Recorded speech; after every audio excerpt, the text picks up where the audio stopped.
August greetings. My name is Liana Fomenko and I'm Senior Operations Manager at American Consuls. I am very excited to welcome you to another recruitment season. Our participant portal is open and every day we're getting hundreds of new applicants.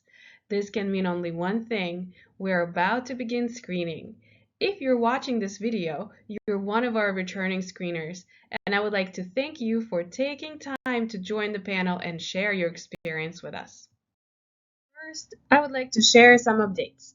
This year, we continue the multiple deadline system like we had last year for our flex countries. This approach allows us to move along recruitment season and push countries into the next stages of recruitment.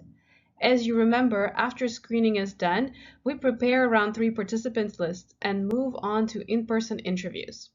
For screening, this will mean that shortly after country-specific deadlines pass, you will be seeing a lot of essays from those countries, with the goal that we will wrap their evaluation as soon as possible. So you can see that Kazakhstan, Mongolia, Poland, and Ukraine are first countries with September 19th deadline. Then Czech Republic, Georgia, Hungary, Kyrgyzstan, Moldova, Romania, Slovakia, and Uzbekistan follow with September 26th. And Armenia, Azerbaijan, Estonia, Greece, Latvia, Lithuania, Montenegro, Serbia, and Tajikistan wrap up on October 10th. And for YES application, our deadline is October 24th for all administered by American Consuls YES countries.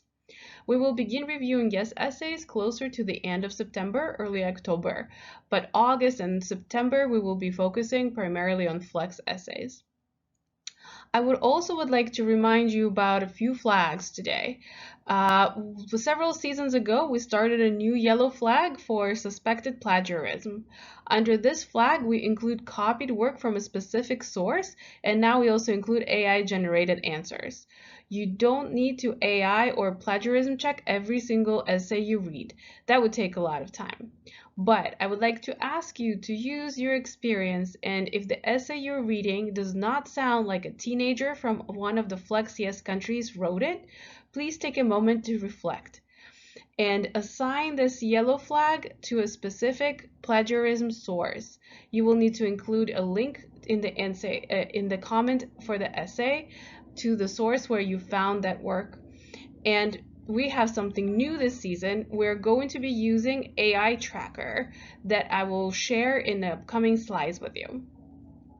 Another flag I would like to draw your attention to is a red flag for making disturbing comments regarding behavior. I would like to remind you that any mention of self-harm, suicidal thoughts, or depression, and by depression I mean situations when students tell you that the depression took them out of their daily life for some time, for weeks, for months, they couldn't talk to anyone, that should all go under the red flag about disturbing comments. Please make a note of that as you're going to begin reading the essays. And to remind you some general information, Flex and YES are still merit-based competitions where every country has specific age and grade eligibility for the participants. All students are required to answer 3 essay questions, and the result of their work we are going to be evaluating during the screening season this year. We still use the same factors. Nothing has changed. We did not lose any, we did not add any new. We still have the same scoring where every essay receives anywhere from 0 to 5 points. And then the overall point you can assign are -1, 0, or +1 for overall work. We continue the process to be online for both participants and screeners. We will be using ACE Portal to access the applications, and you will receive your access once you watch all the videos and submit your homework. I would also like to remind you about the role of the screening panel in this process. The important part is we work to identify those students who have the best potential for success as exchange student. And for that, we need to eliminate those students who do not appear ready for the exchange experience. And it is important to remember that screening panel needs to maintain the security and confidentiality of the materials and our process. And for that, we include essay questions themselves and essays, practice materials, guidebook, factor reference sheet. I would like to remind you that screening panelists should not be discussing essays outside of the screening panel that you can, of course, do with me on the admin side when you have questions. And please do not share student names and scores with anyone. And please make sure to avoid any conflict of interest. It is your responsibility to alert me if you have a possible conflict of interest. Please do not screen essays from the countries where you may know students or areas where you may have specific and special relationship with people or schools. If you have a potential conflict of interest, please email me after watching this video, and I will make sure to set restrictions in your ACE access so you do not have those essays in your queue.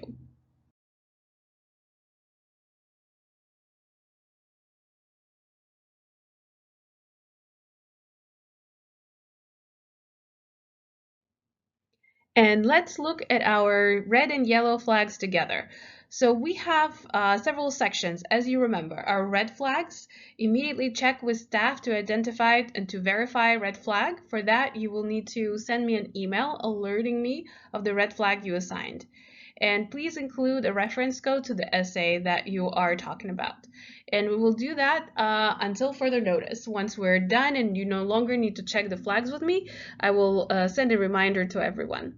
Then we also have yellow flags, and they split into behavioral, non-behavioral, and other. Please remember that behavioral yellow flags are going to affect your scoring, and you're going to assign a -1 or take a point off for an essay that exhibits a yellow flag. And we have non-behavioral yellow flags and other, and they do not affect scoring. So for red flags, I would like to point out that very likely you're not going to be seeing a lot of mentions having stayed longer than 3 months in the US in the past 5 years. For that flag, student needs to tell you specific dates of their travel, and usually they don't do that. So I don't think you will see a lot of it. Or indicates imminent plans to immigrate to the US. For that, student needs to refer to applying for or receiving a US visa, and that is also something they don't share very often. However, when you see any disturbing comments regarding behavior, that is the red flag that we see a lot in the essays. Make sure to assign it. When you see, as I said in one of the first slides, any mention of suicidal attempts or suicidal thoughts or self-harm or any depression, we would like to review those applications closer on admin side. So additionally, if a student is using a language that might not be a best fit for an exchange student, I would also hope that you can use your best judgment and also assign this red flag as needed in those cases. Sometimes you might see students who participated in the program, but they're still age eligible to participate again, but they were sent home early involuntarily. That would be another red flag. And that would only come out if the student honestly told you about this situation.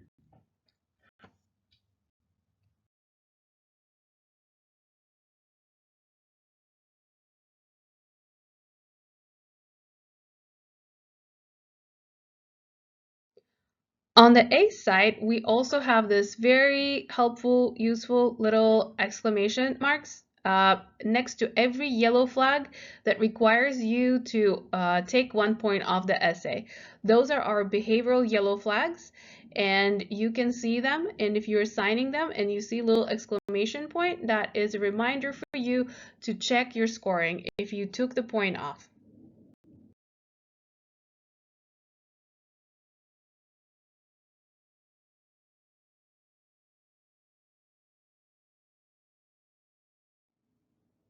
And let's talk a little bit more what your action's going to be when you read an essay and you suspect that it was plagiarized or a student used AI. You will need to mark that essay on the ACE portal and give it a flag for plagiarism and take a point off, or possibly give essay a 0 if the essay is completely plagiarized or AI written. In addition to that, before you submit the essay and your evaluation into the portal, please make sure to follow the link to the suspected plagiarism and the use of AI tracker. This will be a link that I will share in your various updates that I will send via email, and also you can find it on the screening portal. I also have a little QR code here if it's any helpful for you to scan it and bookmark the page. What you will need to do is include your name first and last, reference code for the application you were reviewing, either of your evaluation or the application itself. Then mark essay number where you suspect that plagiarism or AI was used. It can be more than one essay. You can mark all three of them. And then in the last point, you will need to provide your comments and any additional information that you think will be helpful for us. I would appreciate that for suspected plagiarism, you would include links to the sources. For AI use, how to identify AI. In some cases that we saw in the previous years, students did not remove some information that was provided by AI. So for example, the essay would be, I do not have any specific examples because I am an AI generated system, but I would behave like this. So if you read something along those lines, that is very likely a use of AI in the essay by participant that just did not check their work before submitting everything. I hope this is helpful, and if it's not, or if you have any questions, you're welcome to reach out to me and we can have a more detailed conversation on how the best to identify plagiarism and use of AI in the essays. And I would like to wrap up this presentation with a few administrative notes. As we discussed earlier, for August and September, we're going to maintain a minimum of 10 hours a week of screening. When October comes and we will receive a big push of our YES applications and Nestle Y and Flex Abroad and Yes Abroad, we're going to move to 15 hours a week requirement. As in previous years, you are required to read 9 essays an hour. And by essays, I mean applications, 9 applications. If you are not able to maintain that speed, please reach out to me so we can discuss the ways to help you to move faster through the screening process. Just like in previous seasons, everyone is going to be split between 2 groups, Group A and Group B, and you will have access to those queues in your ACE portal. Every other Friday, we will be submitting our timesheets, and in every timesheet reminder, I will be sending you video links to Paycom instructions for both your desktop Paycom and your cell phone app Paycom. Please make sure that your timesheet is submitted by the end of your workday on Friday, and your workday can end at 11 p.m. or 11:59 p.m. I don't really mind or care. This is your business, but please make sure your timesheet is submitted on Friday. Every Saturday, I will be checking my timesheets and approving them and sending them for further processing with our finance team. And if I do not have your timesheet by Saturday, that means that I will be sending you emails and follow-ups, and that will delay the payroll process. I also would like to remind you that you're always welcome to have a check-in call with me throughout the season. I think it might be helpful in the beginning when you're just starting and reminding yourself of the process. So please make sure to reach out to me and schedule a call. This can be a very quick 15-minute call just to make sure you are on the right path and we're moving in the right direction together.